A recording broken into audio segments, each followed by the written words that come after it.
All right, so I hope you can hear me over the waterfall behind me. I'm actually down on the creek. This is Indian Creek here behind me. I'm up on a raised kind of a plateau, and then behind me the rocks, it stair steps up, and this little creek goes back about 100 yards and comes out of 3 holes in the side of the hill. And then up on the other side, or up the ridge, is the road, and it's a I want to say like a 70-foot drop on the other side. So this is just boiling out of the ground. I've gotten water here and cooked with it and everything. This is one of my favorite spots to come and hike, and this is where I've kind of cut my teeth on bow making and stuff. Some of my earliest bows came from ironwood that grows along this this stream system.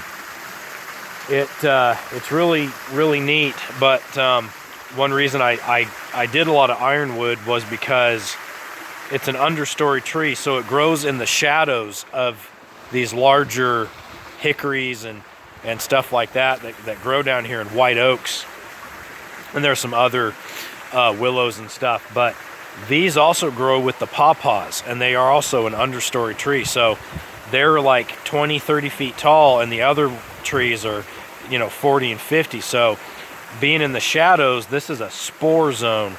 So if they get damaged, like when the water comes down through here after the big floods and the rains, they're very prone to get fungus. So I was going through and kind of pruning them out and collecting some of my early staves. But right here is a good example of Missouri, I'm going to call it Missouri ironwood or hornbeam, but you can see this kind of muscly texture.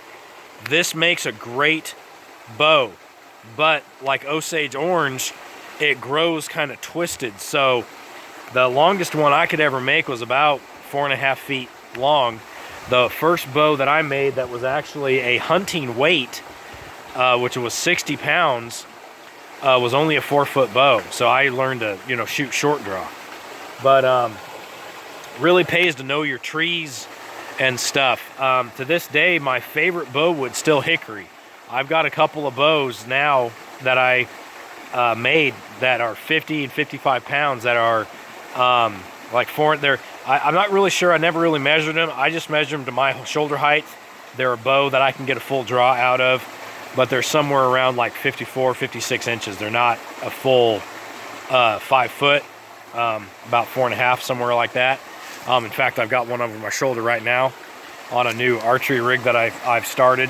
I'm just carrying it around the woods now to kind of play with it, see how it rides. But anyways, when you get out here, knowing your environment, knowing what different things you can do, with different plants and trees and stuff, it's really fun. I highly recommend it. If you're just getting into this stuff, keep doing your research, really learn your environment. It pays off, if you turn this into a long-term hobby.